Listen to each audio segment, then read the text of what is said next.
அன்பான நண்பர்களே வணக்கம். நாம் கேட்டுக்கொண்டிருப்பது திரு இந்திரா சௌந்தரராஜன் அவர்களின் சிதம்பர ரகசியம். வாசிப்பது ஸ்ரீலதா தயாளன்.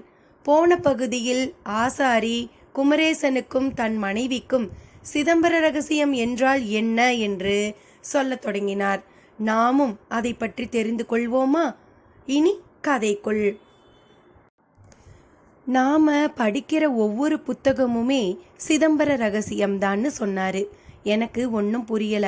அப்பால அவரே விளக்கம் கொடுத்தாரு. ஒரு புத்தகம் இருக்கு, அதை வாசிக்கவும் அது அப்படியே நம்ம மனசுக்குள்ள ஏறிடுது. அதே நேரம் புத்தகம் அப்படியே தானே இருக்கு. அந்த புத்தகத்துல நாம வாசிச்ச விஷயங்கள் நமக்குள்ள வந்துட்டதால புத்தகத்துல அது குறைஞ்சு போயிடுறது இல்லையே, அப்படியே தானே இருக்கு அப்படின்னு அந்த சித்தசாமி எனக்கு புரிய வச்சாரு. ஆமா, இது என்ன பெரிய விஷயம்?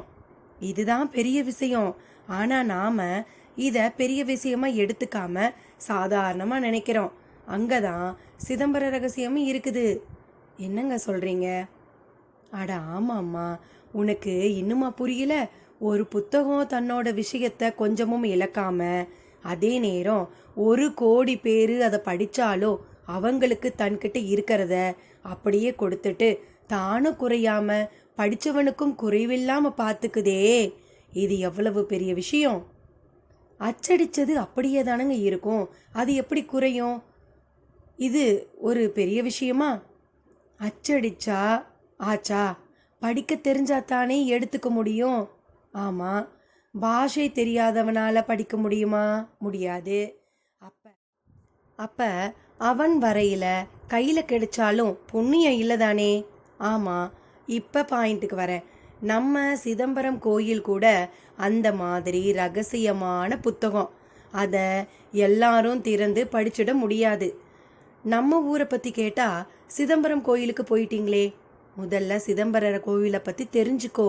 அங்க இருக்கிற நடராஜ மூர்த்தியோட கால் கட்ட விரல் தான் நாம வாழற பூமியோட மையம். நிஜமாவா? பூகோள ஆராய்ச்சி பண்ணுறவன் தான் அதை சொல்லியிருக்கான்.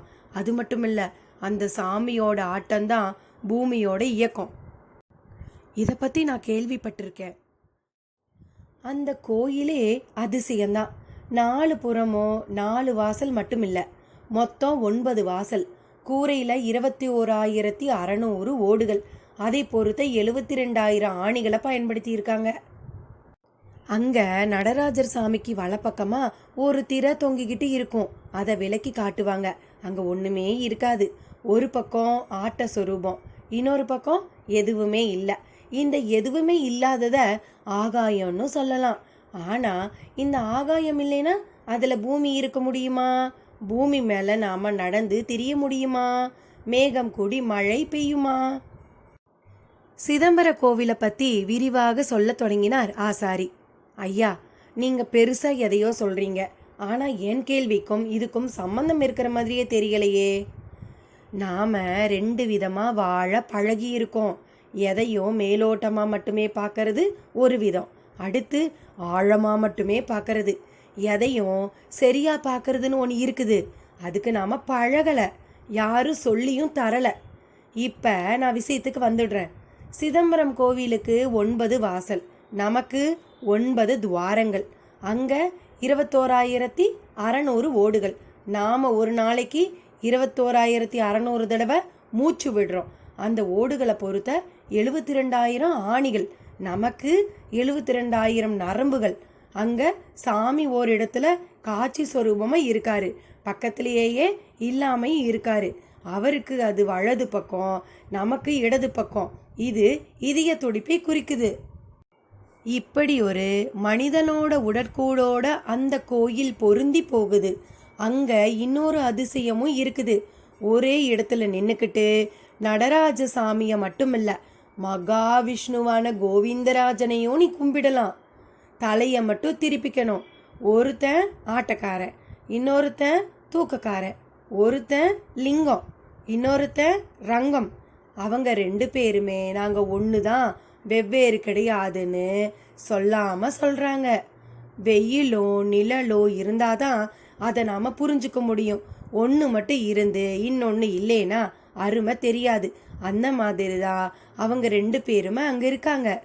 விறுவிறுன்னு போவோம், சாமியை கும்பிடுறோம் வர்றது ஒரு விதம், நுட்பமாக உள் கூடுகளை புரிஞ்சுக்கிறது இன்னொரு விதம்.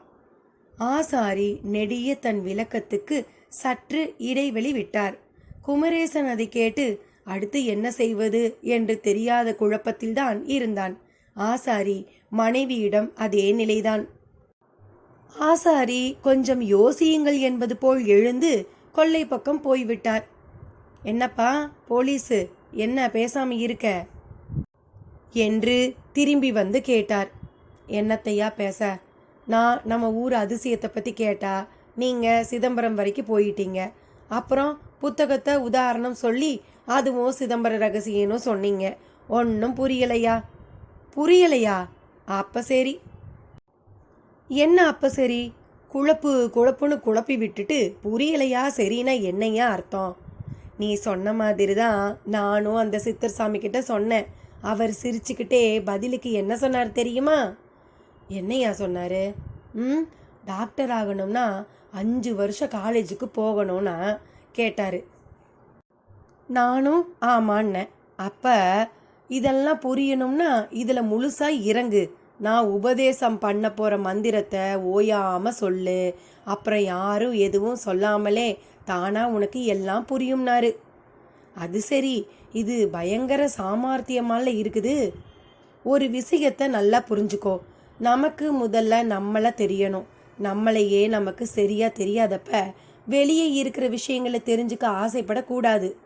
இது என்னையா பேச்சு? எனக்கு என்ன தெரியாது ஐயா. சரி, நீ யாரு சொல்லு பாப்போம். நான் குமரேசன். அப்போ அந்த பேர் தான் நீயா? பேர் தான் நீயானா? ஆமாம். இங்கே ஊரில் 100 குமரேசங்க இருக்காங்க. அப்போ அவங்கெல்லாம் யாரு? அவங்கெல்லாமும் குமரேசங்க தான். உனக்கே இப்போ பதில் தப்பாக தெரியலை? சரி, நீங்கள் என்ன சொல்ல வர்றீங்க? நீ யாருங்கிறத முதல்ல புரிஞ்சுக்கோ. உன்னோட உடம்பை பற்றியும் தெரிஞ்சுக்கோ. உடம்பை உனது கட்டுப்பாட்டில் கொண்டு வா. ஒரு முடி கூட உன் விருப்பப்படி தான் வளரணும், இல்லை உதிரணும். முடியுமா உன்னால? யாராலையுமே முடியாதியா? அப்படி சொல்லாத.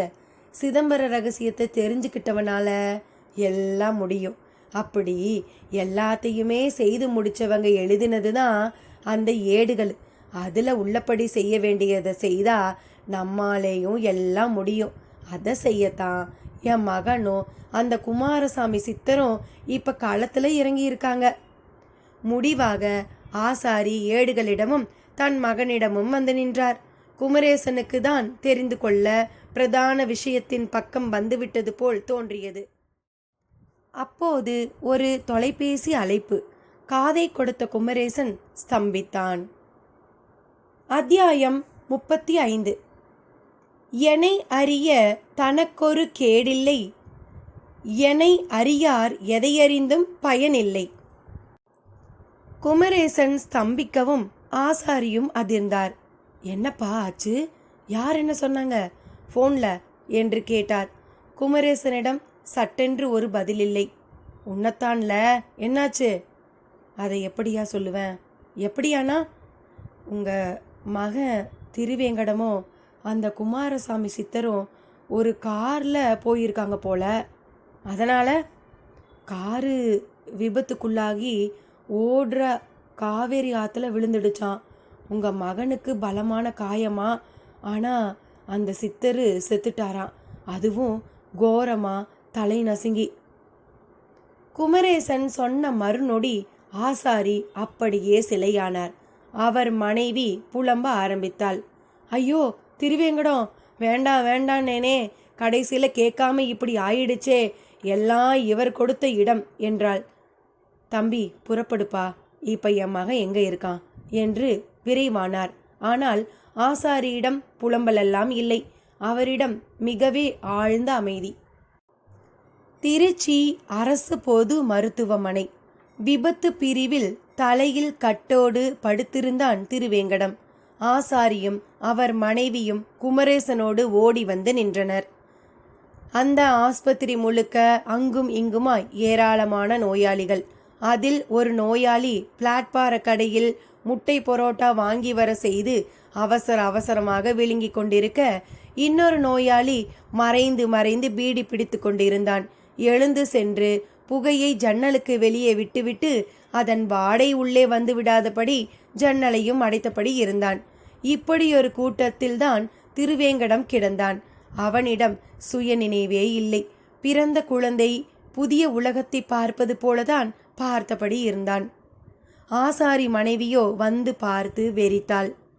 டேய் திருவேங்கடம், அம்மா வந்திருக்கேண்டா, பாருடா கண்ணு, இங்க யாருடா இருக்கா பாருடா கண்ணு என்று எங்கோ பார்த்து கொண்டிருந்த திருவேங்கடத்தை தன் பக்கம் திருப்பினாள். யாரது இங்க வந்து சப்தம் போடுவது என்பது போல பார்த்தான் திருவேங்கடம். அதற்குள் ஒரு டாக்டர் அங்கு வேகமாக வந்தவராக, அம்மா மெல்ல பேசுங்க, இது நோயாளிகள் வார்டு, சந்தக்கடை இல்லை என்றார். டாக்டர், நான் இவனோட தாய், இவன் இப்போ எப்படி இருக்கான் என்று அதே பதற்றம் குறையாமல் கேட்டாள். உயிருக்கு எந்த ஆபத்தும் இல்லை, ஆனால் தலையில் அடிபட்டதில் சுய நினைவு போயிடுச்சு. போக போக நிறைய பரிசோதனைகள் செய்ய வேண்டி இருக்குது. அப்புறம்தான் முழுமையாக என்ன பிரச்சனைன்னு சொல்ல முடியும். ஐயோ, இப்படி கூடவா ஆயிடும்? ஒரு சிறு நரம்பு பிசுகு கூட பெரிய பின்விளைவை உருவாக்கும்மா. நீங்கள் வேணா டிஸ்சார்ஜ் பண்ணி கூட்டிக்கிட்டு போய் பிரைவேட் டாக்டர்கிட்ட காட்டுங்களேன், எங்களுக்கு ஆட்சேபணி இல்லை. டாக்டர் பதில் ஆசாரி காதுகளிலும் விழுந்தது. அப்போது ஒரு போலீஸ் அதிகாரியும் கான்ஸ்டபிளும் வந்தனர். குமரேசன் அவர்களோடு ஒதுங்கினான். என்ன சார், ஆக்சிடென்ட் உங்கள் லிமிட்டில் நடந்ததா? ஆமாம் சார், காவிரி பாலம் எங்கள் லிமிட்டில் தான் வருது. ஆக்சிடெண்ட் தகவல் வரவும் போய் பார்த்தோம். சாமியார் மாதிரி ஒருத்தர் காருக்குள்ளேயே தலை நசுங்கி செத்து கிடந்தார். இவர் ஆத்தோட கரையில் கிடந்தார். இன்னொருத்தர் கோட்டு சூட்டெல்லாம் போட்டிருந்தாரு, அவரும் ஸ்பாட்லேயே அவுட்டு சார். காரும் ஆற்றுல விழுந்து கிடந்தது. பிரேக் பிடிக்காத நிலையில் எதிரில் வந்த வண்டிக்காரன் ஓரமாக ஒதுங்கும்போது கட்டுப்பாடு இல்லாமல் போய் பாலத்தில் இருந்து விழுந்திருக்கு. இதை பார்த்தவங்க சொன்னாங்க. நாங்கள் போய் பார்த்தப்ப ஆற்று தண்ணியில் சில ஏடுகளும் கிடந்தன. நிறைய ஏடுகள் இருந்திருக்கும் போல் எல்லாமே அடிச்சுக்கிட்டு போயிடுச்சு. உள்ளே இருக்கிறவர் உடம்பு கிடந்த இடத்துல ஒரு ஏடு கிடந்தது. செத்துப்போன சாமியார்கிட்டையும் ஒரு ஏடு இருந்தது. அந்த போலீஸ் அதிகாரி சொல்ல சொல்ல குமரேசனிடம் பெரும் ஆர்வம். அந்த ஏடுகள் இப்போ எங்க என்று கேட்டான். அவர் திரும்பி பார்க்கவும் கான்ஸ்டபிள் தன் வசம் உள்ள பையில் இருந்து அதை எடுத்து காட்டினார். பையில் திருவேங்கடத்தின் வாட்ச் மற்றும் மணிப்பர்ஸ், மோதிரம் உள்ளிட்ட ஐட்டங்கள். கிடைத்த ஏட்டை பார்த்த குமரேசனுக்கு ஒன்றும் பிடிபடவில்லை. எறும்புகள் ஒன்றன் பின் ஒன்றாய் ஊறுவது போல் எழுத்துக்கள். ஆமா, இவர் உங்களுக்கு தெரியுமா என்று பதிலுக்கு கேட்டார் அந்த போலீஸ் அதிகாரி. நல்லா தெரியும் சார், எல்லாரும் ஒரே ஊரு. அந்த வயசான தம்பதிங்க 2 பேரும் சுயநினைவு இல்லாத திருவேங்கடத்தோட அம்மா அப்பா என்றான் குமரேசன். அப்படியா, நல்ல வேலை, அவங்க பையனுக்கு இவ்வளோ பெரிய விபத்தில் உயிர் சேதம் இல்லை. சரியான சிகிச்சை கொடுத்தா சுயநினைவும் திரும்பிடலாம். உடம்புல எங்கேயும் பெரிய காயமே இல்லை. சில விபத்துங்க எங்களுக்கே புரியாத புதிரு. எதனால் அந்த விபத்து நடந்ததுன்னு கடைசி வரைக்கும் தெரியல. தெரிஞ்சா மட்டும் விபத்தால் ஏற்பட்ட நஷ்டங்கள் சரியாவா போயிட போகுது? அதனால் நாங்கள் விட்டுருவோம். இந்த விபரத்தையும் அப்படி விட்டுட வேண்டியது வரும்னு நினைக்கிறேன். செத்துப்போன 2 பேரில் ஒருத்தர் கோட்டு சூட்டு போட்ட பணக்காரரு. கார் நம்பரை வச்சு அவர் யாருன்னு கண்டுபிடிச்சிட்டோம். நாமக்கல்ல ஸ்கூல் நடத்துகிறாரு. காலேஜ் நடத்த முயற்சி செய்துக்கிட்டு இருக்காராம். பேர் ராமமூர்த்தி. இவருக்கு வலிப்பு வருமா, அதனால் வீட்டில் யாரும் கார் எடுக்க விடுறது இல்லையா. டிரைவரோட தான் எங்கேயும் போவாராம். இன்னைக்குன்னு பார்த்து டிரைவர் லீவு போடவும் இவர் காரை எடுத்துக்கிட்டு தானே ஓட்டிக்கிட்டு வந்திருக்காரு. அப்படி வர்ற வழியில் சாமியாரும் திருவேங்கடமோ எப்படி காரில் ஏறினாங்கன்னு தெரியல. அநேகமாக காரு பாலத்து மேலே வரும்போது அவருக்கு வலிப்பு வந்து இப்படி ஆகி இருக்கலாம்னு யூகிக்கிறேன். இந்த சாமியார் தான் யாருன்னு தெரியல, இனிதான் கண்டுபிடிக்கணும் என்ற போலீஸ் அதிகாரியிடம் அந்த சாமியார் பற்றி கூறத் தொடங்கினான் குமரேசன். சார், இவர் பேர் குமரேசசாமி, ஒரு அரை சித்தரு. இது அவரே சொல்லியிருக்காரு. மகேந்திர மங்கலத்தில் புஷ்கர காவேரிக்கு வந்த பல சித்த சன்னியாசிகளில் இவரும் ஒருத்தர். மகேந்திர மங்கலத்தில் என் நண்பர் டாக்டர் ராஜேந்திரனுக்கு சொந்தமாக ஒரு வீடு இருக்குது. அந்த வீட்டில் ஏடுகள் கொண்ட மரப்பெட்டி இருந்தது. இந்த ஏடுகள் எல்லாமே ஏதோ ரகசியத்தை தனக்குள்ளே வச்சிருக்கு. எல்லாமே சித்தர்கள் எழுதினது. குறிப்பாக தங்கம் பண்ணுற ரசவாத வித்தை, அப்புறமா கூடு விட்டு கூடு பாயறது எப்படிங்கிற விளக்கம், எந்த நோய்க்கு எந்த மூலிகை சாப்பிட்டா குணமாகுங்கிற ரகசியம், ஜோதிட சூஸ்மங்கள், இப்படி பல. இதை அடையிறதுக்கு தான் இந்த குமாரசாமியும் இவரோட சேர்ந்து ரசவாதம் கற்றுக்கிட்டு சுயமாக தங்கம் செய்யறதுங்கிறது திருவேங்கடத்தோட விருப்பம். இவங்க 2 பேரும் கூட்டு சேர்ந்து இந்த ஏடுகளை எல்லாம் எடுத்துக்கிட்டு புறப்பட்டிருக்காங்க. என் யூகம் சரியா இருந்தா இவங்க ஏதாவது மலையை நோக்கி புறப்பட்டிருக்கணும். அநேகமாக அது சதுரகிரி இல்லைன்னா பொதிகையா இருக்கலாம். ஆனால் போகிற வழியிலேயே இப்படி ஆயிடுச்சு. இதில் ஒரு ஆச்சரியம் என்னன்னா, இந்த ஏடுகளை ஆற்றுல போட சொல்லி தான் சித்தரிய சாமிங்கெல்லாம் சொல்லியிருக்காங்க. அப்படி போட்டதை தான் இவங்க எடுத்திருக்காங்க. இருந்தும் விபத்தில் எல்லாம் ஏடும் ஆத்தோட அடிச்சுட்டு போயிருக்கு பாருங்களேன். 2 மட்டும்தான் மிஞ்சி இருக்கு. இதில் என்ன எழுதப்பட்டு இருக்குன்னு தெரியல என்று தன் பக்க விளக்கத்தை அந்த போலீஸ் அதிகாரிக்கு கொடுத்தான் குமரேசன். நடந்ததையும் நீங்கள் சொல்கிறதையும் வச்சு பார்த்தா அமானுஷ்யமாக நிறைய விஷயங்கள் நடந்த மாதிரி தெரியுதே. ஆமாம் சார், இதில் பல அமானுஷ்யங்களை நேர்லேயே பார்த்துட்டேன். கேட்டால் நீங்கள் ரொம்பவே ஆச்சரியப்படுவீங்க. ஆனால் அதையெல்லாம் சொல்ல எனக்கு இப்போ நேரம் இல்லை. ஒரு நாள் தனியாக சந்தித்து பேசுவோம். இப்போதைக்கு நாம் டியூட்டியை பார்ப்போம். இந்த சித்த சன்னியாசியை என்ன பண்ணுறதுன்னு தான் தெரியலை. அன்கிளைம்டு வழக்குன்னு க்ளோஸ் பண்ணி பாடியை புதைக்கிறது தான் ஒரே வழின்னு நினைக்கிறேன். போலீஸ் அதிகாரி இப்படி சொல்லவும் ஆசாரி அவர் முன் மிக வேகமாக வந்தவராய், வேணாங்க, அப்படி பண்ணாதீங்க, அவர் உடம்ப எடுத்துட்டு போய் முறைப்படி அடக்கம் செய்கிறேன் என்றார் ஆச்சரியமாய். இருவரும் பார்த்தனர். ஆமாங்க, நான் அடக்கம் செய்கிறேன். அவர் யாரோ இல்லை, என்னோட அப்பாங்க என ஆசாரி கூற, அதை கேட்டு குமரேசனுக்கு கடும் அதிர்ச்சியாகிவிட்டது.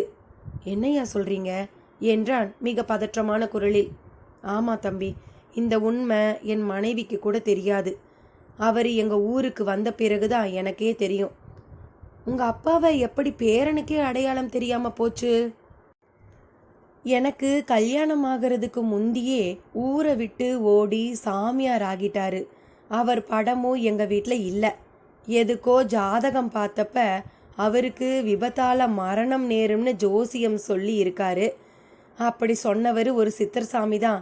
முதல்ல என் அப்பா அதை பெருசாக எடுத்துக்கல. ஆனால் சித்தர் சாமி சொன்ன பல விஷயங்கள் வரிசையாக அப்படியே நடக்கவும் அவருக்கு நம்பிக்கை வந்துடுச்சு. கூடவே பயமும் வந்துடுச்சு. தான் சாகாமல் வாழ வழி இல்லையான்னு அதே சித்தர் சாமிக்கிட்டேயே கேட்டிருக்காரு. ஒரே ஒரு வழிதான் இருக்குது, நீ சாமியாராக நான் தப்பிக்கலாம். ஏன்னா ஒரு மனுஷன் சாமியார் ஆகிறதுங்கிறது மறுபிறப்பு. ஆதி சங்கரரே இப்படித்தான் சாமியார் ஆனார்னு சொல்லவும் என் அப்பா அந்த சித்தர் சாமிக்கிட்டேயே தீட்சை வாங்கி சாமியார் ஆகிட்டாராம். இவ்வளவுதான் எனக்கு அப்போ தெரியும். அப்படி சாமியார் ஆனவர் புஷ்கரத்துக்கு வரவும் உண்மை புரிந்தது. யாருக்கும் தெரியாமல் நான் சந்திக்கிற ஒரு சூழல் ஏற்பட்டது. அப்போ தன்னை என்கிட்ட அடையாளப்படுத்தினார். அவர் சாப்பிட்ட மூலிகை சார்ந்த காயக்கல்பங்களால் உடம்புல நிறைய மாற்றங்கள். அதனால் எனக்கே அவரை அடையாளம் காண சிரமமாய் இருந்தது. எவ்வளவுதான் சன்னியாசியாக மாறினாலும் பாசபந்தம் விடலைனாரு. திருவேங்கடத்தை என் கூட அனுப்பு, எனக்கு தெரிஞ்ச வித்தைகளை கற்றுக் கொடுத்துட்றேன் அப்படின்னு சொன்னார். அப்படியே தனக்கு விதிப்படி நாள் நெருங்கிடுச்சு, அதனால் எவ்வளவு சீக்கிரம் நான் கற்றுக்கிட்டதை என் பேரனுக்கு கற்றுக் கொடுக்கணுமோ கற்றுக் கொடுத்துட்டு போகிறேன்னு சொல்லி தான் அவனை கூட்டிகிட்டு போனார்.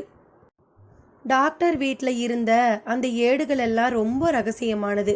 கூடுதலாக அது கிடைச்சா ரொம்ப நல்லதுன்னாரு. தான் சாதிக்காததை தம் பேரனாவது சாதிக்கணும்னு ஆசைப்பட்டாரு. ஏடுகளை எடுக்கும்போது எனக்கு ஏதாவது நடந்தாலும் கவலை இல்லைன்னாரு.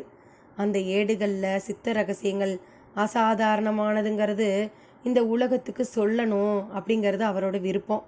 ஆனால் அந்த விருப்பம் ஈடேறலை. அவர் பயந்தது மட்டும் அப்படியே நடந்துடுச்சு. இதெல்லாம் தெரிஞ்சதால தான் நான் பதட்டம் இல்லாமல் இருந்தேன். என் மகன் ஒரு சித்தனா வருவான், பல பேர் நோயை குணப்படுத்துவான், அப்படியே தங்கம் செய்கிற ரசவாத வித்தையால் எங்கள் குலசாமிக்கு தங்கத்தாலேயே கோயில் கட்டணும்னு ஆசைப்பட்டேன். ஆனால் தன்னிச்சையான ஆசைகளால் எதையும் சாதிக்க முடியாது. சுயநலம் இல்லாத மேலான ஆசைகள் தான் லட்சியமாக மாறி வெற்றி பெறுங்கிறது இப்போ புரியுது. ராமையா ஆசாரி பேச பேச குமரேசன் பிரமிப்பில் புதைந்து போனான். அவன் கையில் இருந்த 2 ஏடுகளையும் பார்த்த ஆசாரி, தம்பி, இந்த ஏடுங்க எப்படி கிடைச்சது என்று கேட்க, இவை மட்டும் காவிரியில் 2 பேர் அருகில் கிடந்ததை கூறினார் போலீஸ் அதிகாரி. அதை இப்படி கொடுங்க என்று வாங்கியவர் விறுவிறுவென்று படிக்க ஆரம்பித்தார். ஐயா, உங்களுக்கு இதை படிக்க தெரியுமா? கொஞ்சம் கொஞ்சம் தெரியும் தம்பி. எங்கள் தொழில் ரகசியங்களே அந்த காலத்தில் ஏடுகளில் தானே இருந்துச்சு, அதனால் ஓரளவு படிப்பேன் என்றவர் அந்த 2ல் முதல் ஏட்டை வாசித்தார். அம்பலம் மையம், மகேந்திரம் சுழியம், அரங்கம் அனந்தம், ஆரூர் சுகந்தம், வேங்கடம் வேட்டல், கச்சி கிச்சை, மதுரை அமிர்தம், காசியே அந்தம் என்று வாசித்தவர் நிமிர்ந்து பார்த்தார். என்னையா ஊர் பேரா இருக்குது என்றான் குமரேசன். ஆமா, அம்பலம்னா சிதம்பரம், அதுதான் உலகத்தோட மையம். மகேந்திரம் சுழியம்னா நம்ம மகேந்திரமங்கலம் பூஜ்யம்னு அர்த்தம். பூஜ்யம்ங்கிறது சாமியார்களை குறிக்கும், அவங்களுக்கான இடம்னு எடுத்துக்கலாம். அடுத்து அரங்கம் அனந்தம்னா ஸ்ரீரங்கம், நல்ல சந்தோஷம் தரும் ஊர்னு பொருள். ஆரூர் சுகந்தம்னா திருவாரூரும் புகழோடு கூடிய சுகம் தரும் ஊருன்னு அர்த்தம். வேங்கடம் வெட்டல்னா திருப்பதி, வேண்டிய பெரும் இடம்னு அர்த்தம். கச்சி கிச்சைனா காஞ்சிபுரம், மனிதனின் நியாயமான ஆசைகளை நிறைவேற்றி தரும் இடம்னு பொருள். மதுரை அமிர்தம்னா மதுரை நகரம் அமிர்தப்பட்ட ஊர். அமிர்தத்துக்கு அழிவு கிடையாது, அழியாதது கலைகள், அந்த கலைகள் கொண்ட ஊருன்னு பொருள் கொள்ளலாம். காசியே அந்தம்னா காசிதான் மனித உயிர்களுக்கு நல்ல முடிவை தரும் ஊரு என்று கூறி முடித்தார். குமரேசன் கண்களில் பேரொளி. ஐயா, எவ்வளவோ ஊர் இருக்கும்போது நம்ம ஊரில் ஏன் இதெல்லாம் நடக்குதுன்னு நான் கேட்டுக்கிட்டே இருந்தேன். அதுக்கு இந்த ஏடு வழியாக பதில் கிடைச்சிடுச்சு. மகேந்திரம் சுழியம்னா பூஜ்யம்னு சொல்லி புரிய வச்சுட்டீங்க. கணக்குப்படி பூஜ்யம் தனியாக இருந்தால் அது ஒன்றும் இல்லாதது, பக்கத்தில் ஒரு எண் போய் நிற்கும்போது அது அப்படியே 10 மடங்கு ஆகிடும். சாமியாருங்களும் தங்களுக்குன்னு எதுவும் வேண்டாம்னு இருக்கிறவங்க, ஆனால் நாம் மதித்து அவங்கக்கிட்ட போய் நிற்கும்போது நம்ம மதிப்பை 10 மடங்கு உயர்த்திடுறாங்க. என் சந்தேகத்துக்கு பதில் சொல்லணும்னே இந்த ஏடு மட்டும் அடிச்சிட்டு போகாம அப்படி இருந்திருக்கிறத நினைச்சா ஆச்சரியமா இருக்குங்க என்றான். அடுத்த ஏட்ல என்ன இருக்குன்னு பாருங்க என்றார் போலீஸ் அதிகாரி. ராமையா ஆசாரியும் வாசிக்க தொடங்கினார். ஏழதன் வடிவே பாலிந்த தாளம், 7 பிறப்பும் தொடருமே இது தரும் ஞானம்.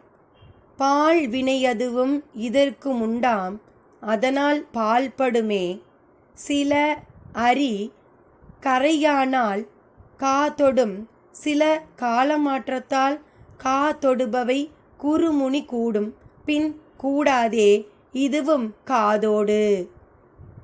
அவர் வாசித்ததோடு மேலே அண்ணாந்து பார்த்து பரவசப்பட்டார். என்ன, இதுக்கு என்ன அர்த்தம் தெரியுமா என்று படபடத்தான் குமரேசன். ஏன் தெரியாம? அதான் புரியறத மாதிரி இந்த கால தமிழ்ல இருக்குதே. அர்த்தம் சொல்றேன், கேட்டுக்கோங்க. ஏழதன் வடிவே பால் இந்த தாளம்னா பேச்சோட வடிவமான எழுத்தை கொண்டது. பனை மரத்துல இருந்து பாலா போய் விழுந்த இந்த ஏடுகள்னு அர்த்தம். இந்த ஏட்ல உள்ளது அவ்வளவும் பாடம். இதை ஒருத்தன் படிச்சுட்டா அந்த படிப்பு அவன் வரையில 7 ஜென்மத்துக்கும் கூடவே வரும். திருவள்ளுவர் கூட ஒருமைக்கண் ஒருவருக்கு தான் கற்ற கல்வி எழுமையும் ஏமா புடைத்து என்கிறார். அதாவது ஆழ்ந்து படிக்கிற படிப்பு 7 ஜென்மத்துக்கு கூடவே வரும்னு அவரும் சொல்லியிருக்காரு. பால் வினையதுவும் இதற்கும் உண்டாம் என்றால் இதுக்கும் வினைப்பாடு உண்டு. எப்படிப்பட்ட வினைப்பாடுனா அழிஞ்சு போகிற வினைப்பாடு. அது எப்படி அழியும்னா கரையானால் சில ஏடுகள் அழியும்.